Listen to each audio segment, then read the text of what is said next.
Yes, it worked. Episode 66. That's right. Hannah's in the middle. She's so excited. We've got a guest today on episode 66. It's my meat cooking friend and buddy, Landon. What's up, Landon? Just this right now, and then I Yeah. have to get back to cooking to deliver a dinner later. Excellent. So what do you mean? What do you so all right, so backstory for everybody listening to episode 66 is I've known Landon for years. He's in the food biz. He is not a classically trained chef, but he is the lead cook, menu decider, if you will. He decides what goes out, and he does meal stuff and delivery. And I don't know enough about it. So, what kind of meal you making for later? This one is for. It's for a ladies' dinner for someone named Dr. Casey Means. Okay. She's been a recurring customer of ours, and I'm basically going to be making some wild salmon fillets and a wild mushroom medley and some black rice with citrus and some blackened beans and other farmers market veggies. That's pretty awesome. Hannah, do you like food? I do like food. Yeah. Did you get excited when he said vegetable medley? I was more excited about the beans. Yeah. I love beans. Beans are amazing. What's your favorite kind of bean? Ooh, like a baked bean. Baked bean, like in the can with all the sauce and stuff? Yeah. Yeah. Landon, do you have a favorite bean? I mean, one that we've been really using a lot recently is the Romano bean. Is it a bean that looks like Ray Romano? It's literally, yeah. Like every single one, and every time you like cut into one, it goes like that. Yeah. Nice. So, all right. Well, here's my first question.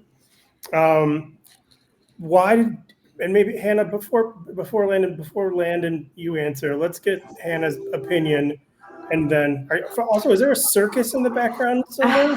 No, my roommate is watching TV so loud. I'm gonna text him. Oh my God, is he deaf? It sounds like there's an ice cream truck in your kitchen. It literally does. All right, so here's the question, and then when Hannah's done texting, so we'll get right into it. But Hannah, why do you think dudes like to talk about weather and meat? Wait, what? Why do you think dudes like to talk about meat and weather? Because they're not emotionally intelligent enough to talk about anything else. Wow, guns blazing. All right, Landon, why do you think dudes talk about meat? Because every time I see you at a party, we talk about meat. Just shots fired already.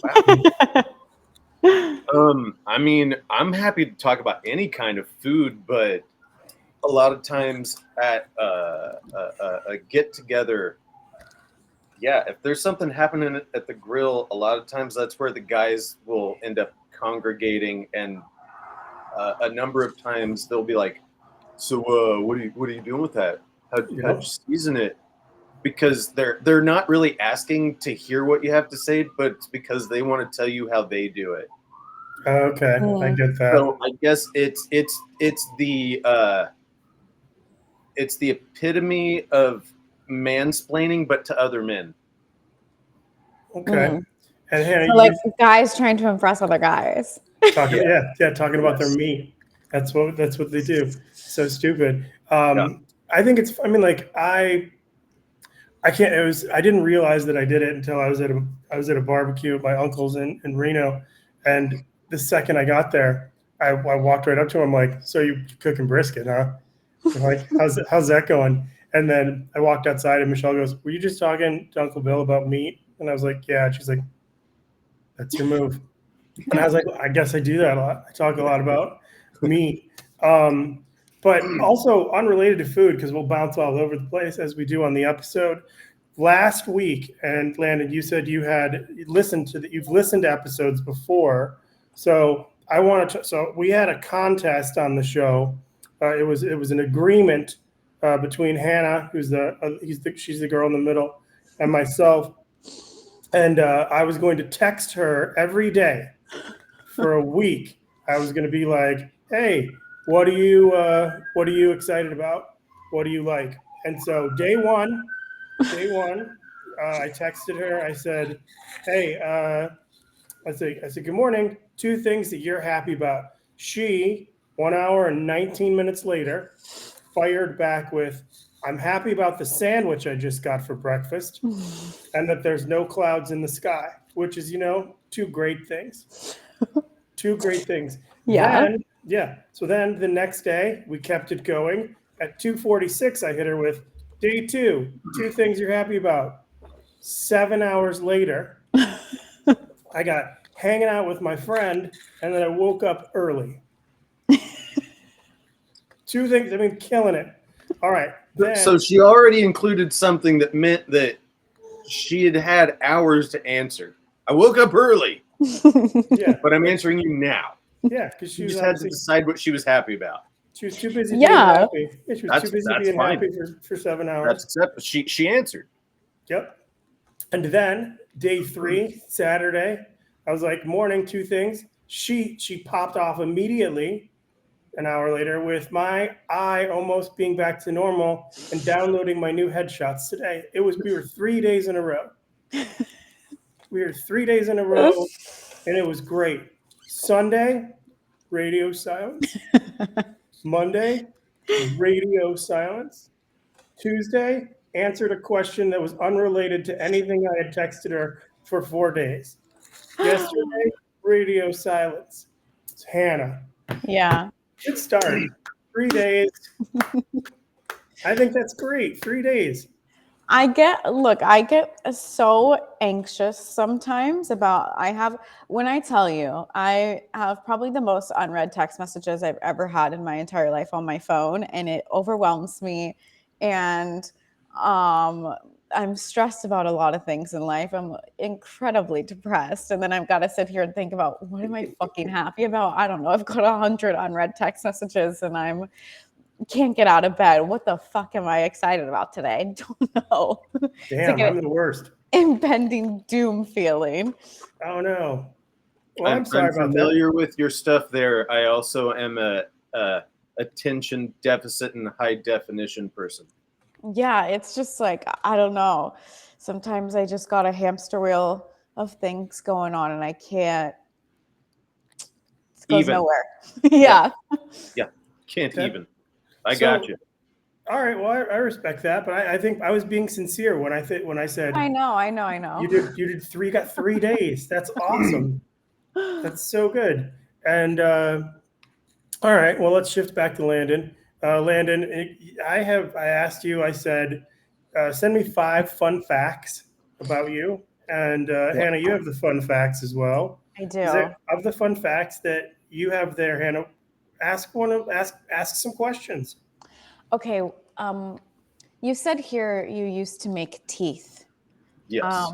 I'm quite intrigued. Like, what does that mean? Exactly what I said. No, okay. My first job after I dropped out of high school, because that's what all the cool kids do. Yeah. I was a dental technician. Okay. And I got that job because a cousin of mine had worked with this guy that owned the dental lab for over 20 years. And they needed some people. So I started off there helping with putting the casts of people's mouths on what they call articulators, which is kind of like they have the jaws that come together like that, and it moves in all the way that a mouth would do in that way. And I started with doing that, and then I worked my way up to making crowns and bridges. So I would use wax and tools to sculpt teeth and then burn out that and then cast the metal into it and then fit it onto the cast of the person's mouth. So I was making metal crowns and bridges, and then right before I quit, I finally made my first 2 porcelain crowns but I needed to get the hell out of there because I knew that I would die in that basement if I kept that job. So it's like a meth lab for teeth. Kind of. Meth would have probably made it more exciting. Yeah. But I got to roll that over though, because whenever I was in film school, I worked on the first, holy shit, why am I blanking his name? Roger Corman. The first Roger Corman student film, I worked on that, and it was called Art School of Horrors. So it was basically that Jake Gyllenhaal movie before it came out, because they basically stole the idea where the art comes to life and kills people. But one of the things they needed was a 3-foot set of teeth that would eat people. So I rolled over the knowledge of that and made a big old mouth that could eat people. That's crazy. Yeah. I feel like it's so hard. Like, I know a friend nowadays who was trying to be like a dental technician, and like she went to a lot of school for that, and they were just like, yeah, come on board, make some teeth for us. Yep. It's typically a 2-year school, or if you work through the labs enough, then they'll basically just end up giving you kind of like a competence test. And I was very close to doing that because my boss was urging me towards it, and I was like, yeah, sure, I could make money doing this, but I also fucking hate life right now, so nope, not gonna do it. And I quit also that. Yeah. So Hannah, like measuring scale, what would you be more fearful of? Say you take a shower, and just as an example, you take a shower, and when you come out of the shower, there's 2 doors, and you have to open one of the doors, and in one door is 37 unread text messages that just happened when you were in the shower. Okay. Or the other door is a 3-foot set of teeth that eats people. Which freaks you out more? Gosh. Well, you see, it's that's a little hard because obviously I wouldn't want to be eaten alive by teeth, but also to go along with that, I used to have a lot of really bad dreams about my teeth falling out. And one time I had to get some cavities filled. This was like 4 years ago, maybe 4 or 5 years ago. I was out here in LA. I was living with my boyfriend at the time. I had to go get some cavities filled. And, you know, they do like the tooth colored filling nowadays rather than like the silver filling. But they had to prescribe me Percocet because I was so anxious going into my original appointment that they were like, you're shaking too much. You can't. We can't do your cavity filling. So I had to come back like a day or 2 later, high off Percocet. And then whatever, it went fine. But then I'm at home later that day with my boyfriend at the time, and he starts like joking around. And he's like, yeah, like they gave you a silver filling. And I was like, no, like it was a tooth colored filling. He's like, no, what, they gave you a silver filling? He's like, go check the mirror. And because I've had so many bad dreams about teeth, and because I was high on Percocet all day, I had a complete mental breakdown, and I felt like I saw the sky falling down, and I was like, I'm living in a dream. This is a dream. They fucked up my teeth, and I had a complete psychotic breakdown because of teeth. So I think that would be really terrifying.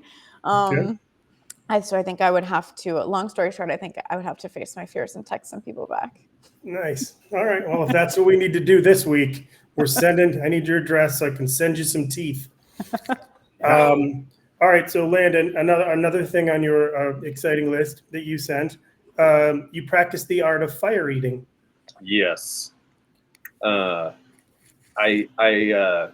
was a fire dancer before I met my now wife, who you've known longer than I have.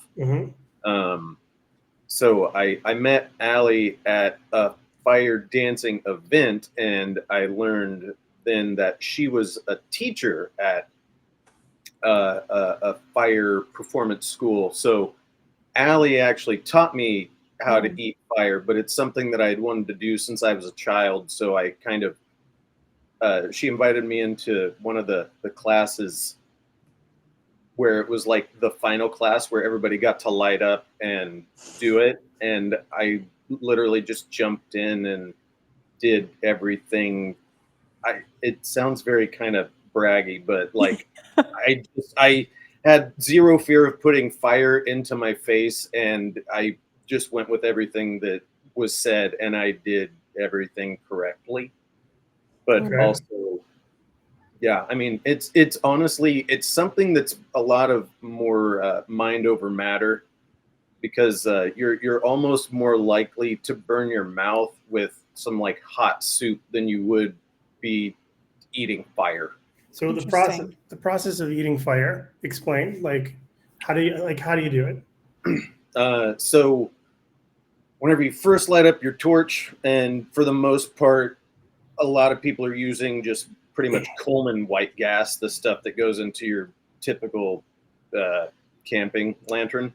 But so the wick is made of Kevlar, so it's not really going to catch on fire. The only thing that's burning is the fuel that it's dipped into. So really, also the only thing that's burning is the vapors coming off of the fuel, not the actual liquid itself. So the wick isn't terribly dense. So the first thing that you have to do is take in a deep breath, so you're not going to inhale anything. So you have to do that, taking your deep breath, tip your head back, and then you bring in the fire from above, because heat's always going to rise. And then whenever you bring the torch into your mouth, you typically touch it to your tongue to lead it in, because there's usually either a metal rod coming from the torch, or at least a metal collar around a wooden torch. Mm-hmm. So whenever you bring that in, then you bite onto the wand or the torch, and you're only going to bring your lips close to around it. So you'll like bite onto it and go like that with a little gap, because you're basically just going to suffocate it. But if you put your lips on it, then you're going to burn the shit out of your lips on some scalding hot metal. But yeah, it's just a matter of it's consuming more oxygen than it's being fed, so it just it gets choked out. Now there's things you can use to toy with that, where you'll still have some like fumes in your mouth, so you can pull the torch away before it goes out, and the fumes in your mouth will be lit, so you can still like breathe fire out of your mouth, but it'll go out very shortly, because it's just the fumes in your mouth. Could you still do this to this day? Yeah, I mean, I haven't been paid to do it a lot, but yeah, I've done it somewhat, and I still work with a number of fire performers as a fire safety. So there's occasions where I'll come in and light up their tools, and occasionally there will be the torch, and then just so I get to have my own happy moment, I'll eat the torch instead of just extinguish it with some Duvetine. Did Allie ever tell you the story about how I brought her up on stage to do fire while I was telling jokes once? No, I don't think so. I was just like, I brought her up on stage, and she's doing fire, but I would wait until I had a joke that wouldn't go well, and I'd be like, fire, and then she would just do the fire stuff. It was just one time. Did y'all hear the story on the news that in Rio de Janeiro, they killed 13 different sharks who had cocaine in their body? I'm waiting for Elizabeth Banks to produce and direct that movie as well. Cocaine Shark? Sharks? Cocaine Sharks? Yeah, Hannah, 13 sharks that had cocaine in their system. How? They ate it because they dropped it in the water. Yeah, drug smugglers dropped it in the water. They saw chunks of something, they bit into it, and they got some numb gums. Wait, what? Yeah. Have you ever put cocaine on your gums? Yeah. Yes. But like, wait, when did this come out? Yesterday. It was in the news yesterday. What in the world? But I would have loved to know, like, how did the sharks react? Oh, well, the first shark just started talking to its other shark friends about opening up a restaurant. That was the first thing. It just kept Mhm. going. And the other shark was just like, you know what we should do? Let's swim the whole fucking ocean. Let's do that now. Like, I would have loved to see a case study on this. How do sharks act on cocaine? Well, I mean, listen, I could do this all day. The first thing they do, they're like, you know who we need to nail? The Little Mermaid. Let's get over to her. And then they were at a huge party at Aquaman's house. It was insane. Doesn't Aquaman, like the character, that guy, look Jason like he Momoa. would? Yeah, doesn't he look like he would just have buckets of cocaine in his house? He just does. Probably that and or ketamine. Yeah. Yeah, or sharks. He would have like a pet shark. He'd be like, "Hey, Hannah, nice to meet you at Barney's. Want to come over later? I have a pet shark." We're like, no. No. Hannah, when you're in a funk like this, do you stay in the perimeters of your residence? I mean, I don't like to because this place makes me even more depressed, but I also like but then I also can't decide what I want to do that's going to make me feel better. So then I kind of just like lay in bed being like, I could do this or I could do that, but nothing in my brain is telling me I want to do one or the other more than one or the other. So then it's kind of the thing where like I can't decide what task I want to do. Now it's like, okay, well now I can't decide what's going to make me feel good. So I just end up sitting there all day. Yeah, so I try, but it's hard. You like spicy food? Yeah, not extremely spicy, but I do enjoy spicy food.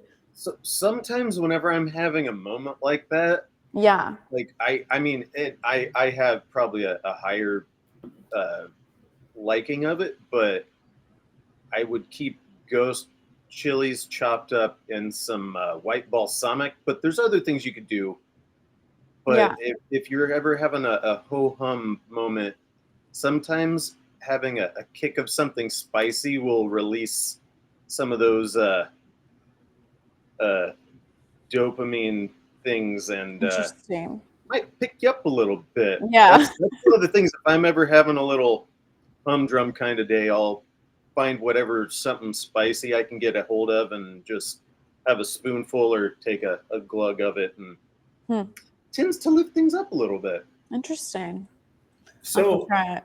Yeah, hey, there's an option. So like, okay, so you're in a zone. You're like you're where you're at. But what if someone calls you? Do you answer? No. You don't answer. Unless it's like one of 3 people that I see on a daily, absolutely not. Okay, so they get voicemail. So no one can just like try to pull you out of this. You got to do it yourself. Yeah. And it sort of feels like you're in an escape room in your head, and Yeah. there's like no clues. Yeah, exactly. Pardon? That was a good way of putting that. So I'm fascinated and I enjoy learning about my friends. So yesterday, so you said you're happy, like before we started, you said you're having a week. So then I text you, I'm like, can you do 11 tomorrow? Yeah. Was there a part of you that was like, oh, that'll make me feel better, I'll do that? Or was there a part of you that's like, oh, I'm having anxiety about responding to this text message? Yes, because I remember you texted me, and let's see, when did I actually text you back? I didn't text you back until 4 hours later. Mm-hmm. Yeah, and that's good. Like I saw it, and I'm like in my head, I'm like, yes, but I'm like, okay, I have to answer, and then it's just like, I don't know what it is. I literally get this like this weight on my chest of like, sometimes when people reach out to me and I'm like I literally feel like that, where I'm like, I don't have words, like I don't know why it's so frustrating, because I'm like, I don't want to have 100 unread text messages of people just being like, hey, are you good? And I can't text them back. But obviously, like, you text me about the podcast, like that's something like I know I'm like, I have to respond to this, like this is like something I do, and someone I need to text back. Whereas like, there's my friends who are probably just like, this girl is dumb, she hasn't texted me back in 4 weeks. Got it. Okay. All right. That was educational. Now I've learned something. Good. All right. Landon, so who are some of your like So, okay, so I know that you said, I mean, a lot of fascinating information. You said you dropped out of high school. You used to make teeth. You're a fire safety person. You've learned how to eat fire. How did you get into cooking? Just kind of from an early age. I mean, I grew up in this little place called Brazil, Indiana. Oh. Yeah.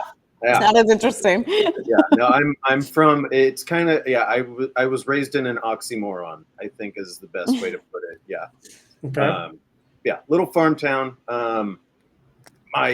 My dad's parents, they had a garden, and every Sunday after church, we would go out there and have Sunday lunch. And my dad has 5 sisters, and basically you get over there and there would be a very busy kitchen preparing everything. And whenever I would go over there, I would end up, even just on any other day, end up cooking with them. And the whole garden thing got me used to, or appreciating fresh foods. And then also just the whole thing of being self-reliant, where it was like, I really like that thing they cooked. And if I want it, I don't want to have to ask somebody how, or I don't want to ask somebody to make it for me. So the easiest thing to do would just be learn how to make it, so I can make it whenever I want it. And then through just the process of cooking, I learned how to burn and over salt a lot of things before I reined that in. And then, and then I ended up working in pretty much every position in the food industry, from being a server to a line cook, bartender, soup sandwich guy, all that fun stuff. So yeah, just throughout my whole life, it was a thing. And then whenever I moved to film school in San Francisco, a lot of my friends, whenever we were hanging out, I would cook for them. And then a number of them asked if I could cook to cater their student films. And it worked out for me, because the only person that was getting paid on any of those student films was where the food was coming from. And I needed to have a little bit of money to rent some couch space so I could survive in San Francisco. So that was technically where I became a paid cook or chef on my own. But yeah, just I've been cooking since I was a kid. What's your favorite kind of food to cook? Or like favorite, like Italian, Mexican, whatever? I'm terrible at picking favorites. So I think my favorite thing would be whenever someone has a request, and oftentimes if there are restrictions, because I kind of like to shoot from the hip on it. I kind of like to refer to what I like to do as MacGyver chefing, because that was one of my favorite shows as a kid. And I was like, there's no fucking way I'm going to go to school to learn what he does. So I just do it with food instead. So I make flavor bombs instead of actual explosive ones. That's awesome. That's a great answer. All right, it's now rapid fire time, since we're getting near the end, and I've got a bunch of questions that I didn't ask. Hannah, if you want to throw some stuff in as well, that'd be super. If not, keep drinking your drink out with a straw. So that's fantastic. All right, are you ready? Rapid fire. These questions are for both of you. All right, you ready? Yeah. First one, Euphoria coming back for season 3. Excited or not excited? I feel like it's been so long that so many of the fans are kind of like, what's the point at this point? I haven't seen an episode, so I'm indifferent. I've heard wonderful things, but I've never seen it. First off, it will fuck you up. It is so intense. That's one of the reasons why it's on the back burner. Yeah, it's one of those things where you're like, no way. Like, you know how when you watch a movie, like a John Hughes movie, you're like, no one's high school's like this. There's no good dancers like this. When you watch Euphoria, you're like, if this is what school is now, I am so glad I am not in it, because it's disturbing. I love Zendaya, and I know that there's a former porn star that's one of the actresses. That's pretty much where I'm. That's all I know. Yeah, all right, that's good. Hannah, disappointed. Love Island. I'm not a fan. You recommended Love Island. You're disappointed? I'm on episode 3. It's Yawn Central. Because I told you it takes a few episodes to get into this season. You gotta keep going. It's so good. All right. To the point where I reached out to 2 casting directors yesterday, being like, "Please help me get on," and they obviously have not responded to me. But yeah, Don't do that to yourself. Yep. All right. So, Landon, yes or no, you care about Love Island? No. Okay, that's a good answer. Hannah, your internet is better today. Why?